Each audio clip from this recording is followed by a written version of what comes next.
देखेंगे एपी का किसी भी पद को ज्ञात करने के लिए एक सूत्र दिया गया है, an बराबर a plus n minus 1d। an बराबर a plus n minus 1d। हम जानेंगे इसमें a क्या है, an क्या है, n क्या है और d क्या है, क्योंकि जब तक हम इन चारों चीज को सही से नहीं समझ पाएंगे तो हमें इस एपी के सवाल करने में दिक्कत तो होगी। तो पहले हम जानते हैं ए का मतलब क्या है। ए का मतलब होता है प्रथम पद। प्रथम पद मतलब किसी एपी का जो पहला पद लिखा रहेगा वो ए कहलाएगा, वो फिर हम सवाल में देख लेंगे। अभी आप समझिए कि ए का मान कहां से मिलेगा, जो एपी का पहला पद दिया रहेगा। दूसरा आपको दिया है D.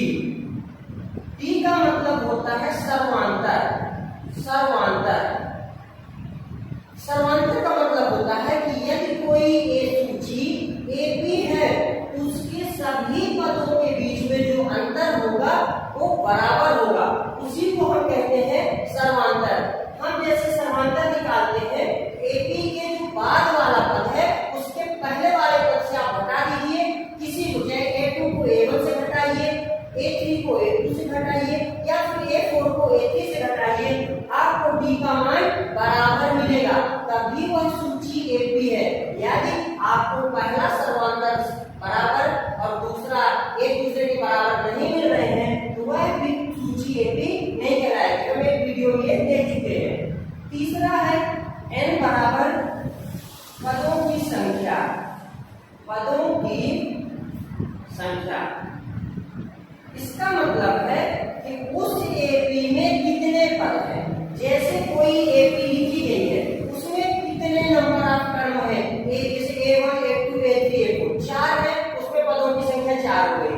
a3 a1 a2 a3 a4 a5 a6 तक है, उसमें 6 पद हो गए। तो जो पदों की संख्या होगी वही n का मान होता है।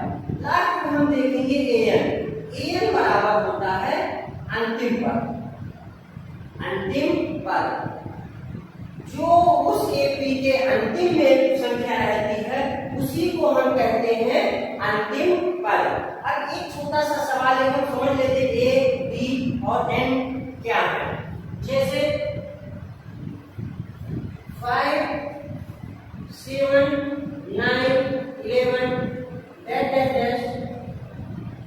90 ये आपको दिया गया है। ये क्या है, आपकी एपी है। इसमें अब आपको ये बताना कि ए का मान क्या मिलेगा, डी का मान क्या मिलेगा और एन का क्या मान मिलेगा, वो इस छोटे से सवाल में हम देख लेते हैं, फिर आगे वीडियो में और सवाल करेंगे।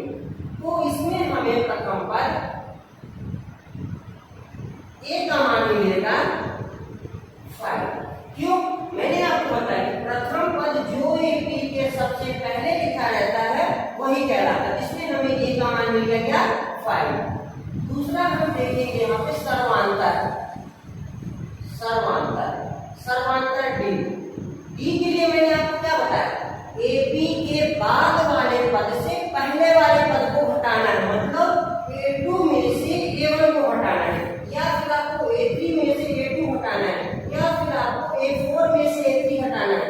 आप किसी की भी वैल्यू को घटा सकते हैं, बस सर्वांतर बराबर ही आपको मिलेगा अगर वह एपी है। आप a2 में से a1 को हटाइए। a2 की वैल्यू है 7, a1 की वैल्यू है 5। 7 में 5 जाएगा, कितना आएगा 2। आप वैसे भी देख सकते हैं 7 में 5 तो 2, 9 में 7 गया तो 2, 11 में 9 गया तो 2। हर जगह सर्वांतर हमें बराबर ही मिल रहा है, इसीलिए ये एपी पहले से बता दी गई है। तो हमें ए का मान 5 मिल गया और डी का मान क्या मिल गया 2। अब हम तीसरा देखेंगे एन। इसमें आप एन की संख्या नहीं बता सकते।